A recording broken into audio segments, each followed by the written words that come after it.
ക്രിയേഷൻസിലേക്ക് എല്ലാവർക്കും സ്വാഗതം. നമുക്ക് ചിക്കനും ബ്രെഡും ഒക്കെ വെച്ചിട്ട് ഇന്നൊരു സാൻഡ്വിച്ച് ഉണ്ടാക്കാം.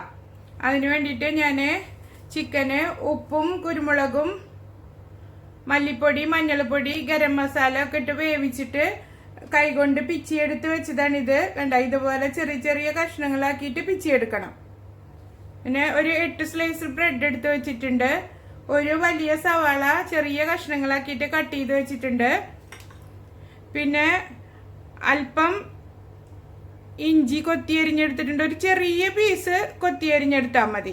ഒരു വെളുത്തുള്ളി അതുപോലെ കൊത്തി അരിഞ്ഞത്, 2 പച്ചമുളക്, ഒരു 2 ടേബിൾ സ്പൂൺ മല്ലിയില പൊടിയായി അരിഞ്ഞത്, പിന്നെ 3 മുട്ടയും 1/4 കപ്പ് പാലും വേണം ഇതിലേക്ക്. ഇനി നമുക്കിതെങ്ങനെ തയ്യാറാക്കുന്നതെന്ന് നോക്കാം. മസാല റെഡിയാക്കാൻ വേണ്ടിയിട്ട് ഒരു പാൻ അടുപ്പത്ത് വെച്ചിട്ട് ചൂടാക്കി എടുക്കണം. പാൻ ചൂടായതിലേക്ക് ഒരു 2 ടേബിൾ സ്പൂണ് ഓയിൽ ഒഴിച്ചു കൊടുക്കുക.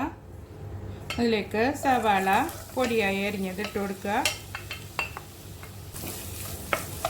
എന്നിട്ടിത് വാട്ടിയെടുക്കാം. ഒരല്പം ഉപ്പ് ചേർത്ത് കൊടുക്കാം. ജസ്റ്റ് ഒന്ന് വാടി കിട്ടിയാൽ മതി. ഉള്ളി വാടി വന്നിട്ടുണ്ട്. അതിലേക്ക് നമുക്ക് ഇഞ്ചി അരിഞ്ഞതും വെളുത്തുള്ളി അരിഞ്ഞതും പച്ചമുളകും ഇട്ട് കൊടുക്കാം.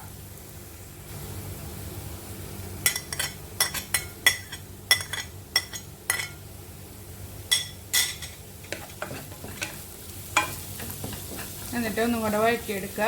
ഈ ജിഞ്ചർ ഗാർലിക്കിൻ്റെ ഒക്കെ പച്ചമണം മാറുന്ന വരെ ഒന്ന് വഴറ്റിയെടുക്കാം. ഉള്ളി വാടി വന്നതിലേക്ക് ഒരല്പം മഞ്ഞൾപ്പൊടി, ഒരു 1/4 ടീസ്പൂണിലും കുറവ് മതി കേട്ടോ. ഒരു 1/2 ടീസ്പൂണ് മുളക് പൊടി. നമ്മൾ ഓൾറെഡി ചിക്കനിൽ മുളക് പൊടിയൊക്കെ ഇട്ടിട്ടല്ലേ വേവിച്ചിരിക്കുന്നത്. അതുകൊണ്ട് ഇതിലേക്ക് മസാലയ്ക്ക് ആവശ്യമുള്ളത് മാത്രം മതി. ഒരു 1/2 ടീസ്പൂണ് ഗരം മസാല പൊടി.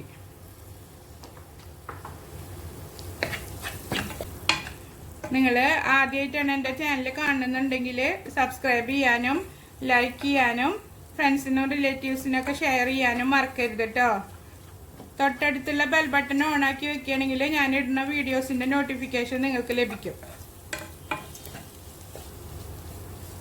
ഇത് നോമ്പ് തുറക്കുമ്പോൾ കഴിച്ചു കഴിഞ്ഞാൽ വേറെ ഒന്നും കഴിക്കേണ്ട ആവശ്യം വരില്ല. നല്ല കട്ടിയുള്ള സാൻഡ്വിച്ചാണിത്. വിശപ്പൊക്കെ പെട്ടെന്ന് മാറും. ഇതിപ്പോൾ നോമ്പ് കഴിഞ്ഞാൽ കുട്ടികൾക്ക് ടിഫിൻ കൊടുത്തു വിടാനും ഈവനിങ് സ്നാക്കായിട്ടും ഒക്കെ നമുക്ക് ഉണ്ടാക്കാവുന്നതാണ്.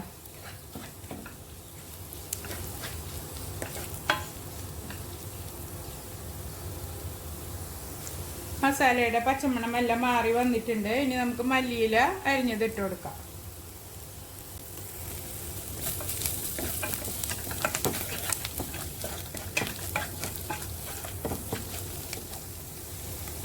എല്ലാം നന്നായി മിക്സ് ആയിട്ടുണ്ട്.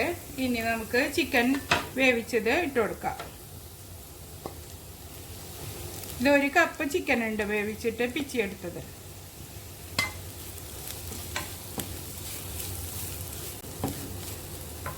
നമുക്ക് നോമ്പിന് പണി ലാഭിക്കാൻ ഇതുമാതിരി ചിക്കൻ്റെ ബ്രസ്റ്റ് പീസ് ഉപ്പും കുരുമുളകും മല്ലിപ്പൊടി മഞ്ഞൾപ്പൊടി മുളക് പൊടിയൊക്കെ ഇട്ടിട്ട് വേവിച്ചിട്ട് ഇതുമാതിരി വെച്ച് കഴിഞ്ഞാൽ കൂട്ടുണ്ടാക്കുമ്പോൾ ഈസി ആയിട്ട് നമുക്ക് കൂട്ടുണ്ടാക്കിയെടുക്കാൻ പറ്റും.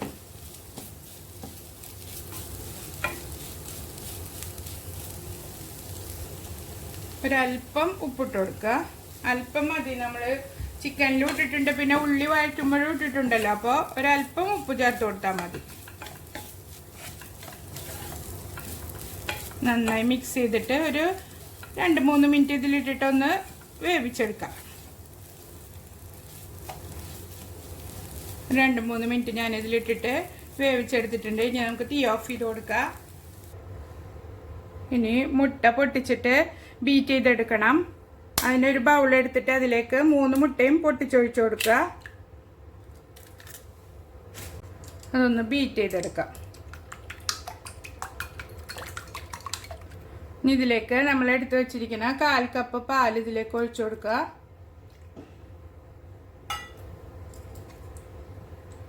വീണ്ടും നന്നായി മിക്സ് ചെയ്ത് കൊടുക്കുക. പാലും മുട്ടയെല്ലാം നന്നായി മിക്സായി കിട്ടണം. ഇത് നമുക്ക് ബ്രെഡിന് കോട്ടിങ് കൊടുക്കാൻ വേണ്ടിയിട്ടാണ് ഈ മിശ്രിതം റെഡിയാക്കി എടുക്കുന്നത്. ഇതിലേക്ക് അല്പം കുരുമുളക് പൊടി ചേർത്ത് കൊടുക്കുക. ഒരു 1/4 ടീസ്പൂണ് കുരുമുളക് പൊടി ചേർത്ത് കൊടുത്താൽ മതി. ഇനി സാൻഡ്വിച്ച് റെഡിയാക്കി എടുക്കാം. സാൻഡ്വിച്ച് റെഡിയാക്കാൻ വേണ്ടി ഒരു പാൻ അടുപ്പത്ത് വെച്ചിട്ട് ചൂടാക്കാൻ വയ്ക്കുക. അതിലേക്ക് ഒരല്പം നെയ്യ് ബ്രഷ് ചെയ്ത് കൊടുക്കുക. പാൻ്റെ എല്ലാ ഭാഗത്തും നെയ്യ് തടവി കൊടുക്കുക.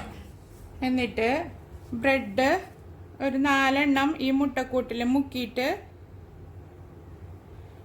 ഇതിൽ വെച്ച് കൊടുക്കുക.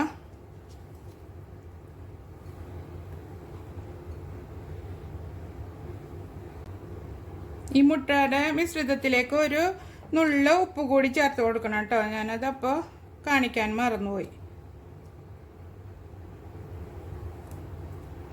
ഇങ്ങനെ പരത്തി വെച്ച് കൊടുക്കുക. ഒരേ ലെവലിൽ ഗ്യാപ്പില്ലാതെ വെച്ച് കൊടുക്കണം. ബ്രെഡിന് മുകളിൽ കൂട്ട് പുറത്തേക്ക് പോകാതെ ലെവൽ ചെയ്ത് കൊടുക്കുക.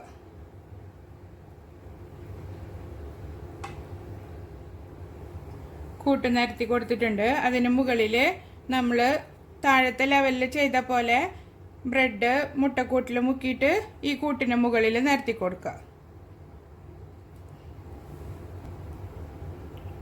താഴത്തെ ബ്രെഡിൻ്റെ അതേ ലെവലിൽ തന്നെ മേലത്തെ ബ്രെഡും വെച്ച് കൊടുക്കണം. മുട്ടയുടെ കൂട്ട് ഒരല്പം കുറവായി. ഞാൻ ഒരു മുട്ടയും കൂടി അടിച്ചെടുത്തിട്ടുണ്ട്. നിങ്ങൾ എടുക്കുമ്പോൾ 4 മുട്ട എടുത്തിട്ട് ചെയ്താൽ മതി കേട്ടോ. എല്ലാം ഒരേപോലെ കൈ കൊണ്ട് തന്നെ അമർത്തി റെഡിയാക്കി കൊടുക്കുക. ഇനി ബാക്കിയുള്ള മുട്ട മിശ്രിതം ഇതിന് മുകളിലേക്ക് ഒഴിച്ചു കൊടുക്കുക. ഇനി മൂടി വെച്ചിട്ട് ചെറിയ തീയിൽ വേവിച്ചെടുക്കാം. ഒരു പാത്രത്തിലേക്ക് കമഴ്ത്തിയെടുത്താൽ മതി. എന്നിട്ട് നമുക്ക് ഇത് തിരിച്ചിട്ട് കൊടുക്കാം. ഇനി ഒന്നുകൂടെ മൂടി വെച്ചിട്ട് അപ്പുറത്തെ സൈഡും വേവിച്ചെടുക്കാം. നമ്മുടെ സാൻഡ്വിച്ച് റെഡി ആയിട്ടുണ്ട്. അപ്പുറത്തെ സൈഡും നന്നായി മുരിഞ്ഞു വന്നിട്ടുണ്ട്. ഇനി നമുക്കിത് സർവിങ് ഡിഷിലേക്ക് മാറ്റാം. സാൻഡ്വിച്ച് റെഡി ആയിട്ടുണ്ട്. ഞാൻ സർവിങ് ഡിഷിലേക്ക് മാറ്റിയിട്ടുണ്ട്. ഇനി നമുക്കിത് ഇഷ്ടമുള്ള രീതിയിൽ കട്ട് ചെയ്തെടുക്കാം. ഞാനിത് കട്ട് ചെയ്ത് കാണിക്കാം.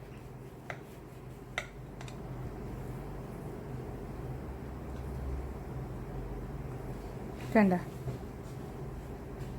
നല്ല ടേസ്റ്റി ആയിട്ടുള്ള സാൻഡ്വിച്ചാണ്. ഉണ്ടാക്കിയെടുക്കാനും അധികം പണിയൊന്നുമില്ല. എല്ലാവരും ട്രൈ ചെയ്ത് നോക്കണം. ഇഷ്ടമാവുകയാണെങ്കിൽ ഫീഡ്ബാക്ക് അറിയിക്കണം.